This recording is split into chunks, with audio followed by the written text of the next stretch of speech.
Hi, my name's Kelly Thornton and I'm a law tutor with Spires. Over the past 5 years, I've taught more than 100 law LLB students with Spires, and I'm here to explain to you how to structure your problem question answers for law LLB exams.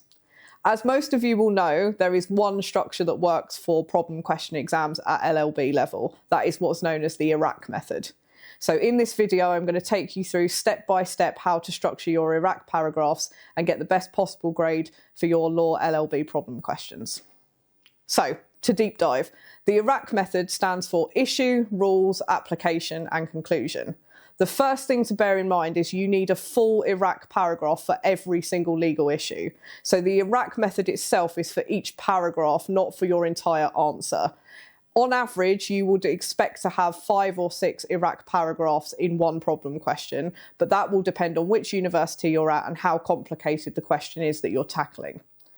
So moving on to the first point, issue. By issue, we mean a legal issue. The best way to think about this when you're planning a problem question answer is what is the first legal question the judge would need to answer in this case. So using an example from criminal law, if your problem question is a murder or manslaughter scenario, your first issue might be whether or not person A committed murder against person B. If you've got a problem question with multiple crimes, then you can do an IRAC paragraph for each individual crime. If you've only got one crime committed in your problem question, then each IRAC paragraph should be based on each element of each crime. So for example, if we have a problem question where one killing takes place and there is one suspect, our first IRAC paragraph would be, does person A complete the requisite actus reus for murder against the victim? So the actus reus for murder is unlawfully killing someone, unlawfully killing another human being. So we want to make that issue statement as specific as possible. So to take an example, if we were dealing with murder, we would have the first issue, did person A unlawfully kill the victim? The second issue might be, did person A unlawfully cause the death of person B? The third issue would be, did they have the requisite mens rea? So did person A, when they killed person B, the victim, intend to kill or cause grievous bodily harm? And we would go through that for every element of every crime. If we're not in a criminal exam, if we were, for example, in a contract exam, then we would have one issue for each paragraph, again, depending on the situation. So if it was a basic contract dispute, the first issue might be, is there a valid contract between the claimant and the defendant? The second issue might then be, did the defendant breach the contract? The third issue would be, did that breach of contract cause losses, etc. The key thing you need to do with your issues is adapt them to the question.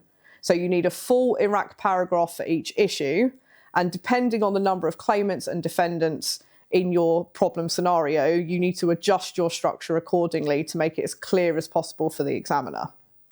Stage 2 is the rules. This is where the law comes into play. So rules in this context means legal rules. That might be Acts of Parliament, statutory provisions, case law ratios, constitutional principles.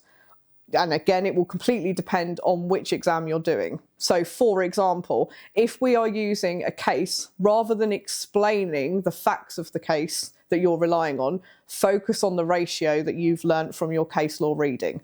If we take an example from contract law, if we had an example of Boots Pharmaceutical, that case establishes the difference between an offer and an invitation to treat. So what we need is to pull out the key quote from the judgment about the difference between an offer and an invitation to treat. That would be our rule. The more specific we are, the better.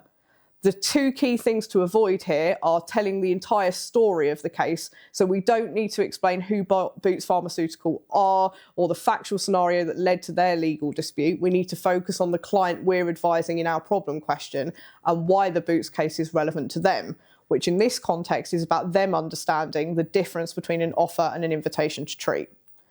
If we're using a statutory provision, you are allowed a statute book even in your closed book exams, so you can quote the relevant statutory provision directly.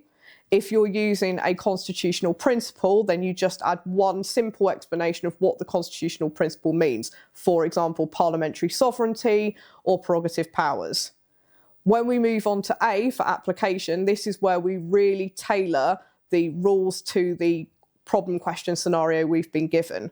The key thing with a problem question scenario is every fact is in there for a reason. They are not filler or background entertaining facts. Every paragraph that you have in your problem question, every sentence within that paragraph has been written for a reason. So every fact in your problem scenario should appear at some point in one of your A parts of your IRAC paragraphs. As an example, if we go back to criminal law, if you have a murder scenario and you are told that the victim and the suspect were in an intimate relationship, that background information is important because it might help you discover whether they had the relevant intention to kill or cause grievous bodily harm. If you're in a contract exam, understanding that person A sent an email to person B at a certain time might tell you whether or not it was a valid acceptance of an offer or whether the acceptance was out of time. So every fact is directly relevant to a legal issue. And all you need to do then is apply each fact in that problem question in the relevant IRAC paragraph. Point 4, C of the IRAC paragraph, is your conclusion. This is not your conclusion of the whole problem question, just your conclusion for that individual issue.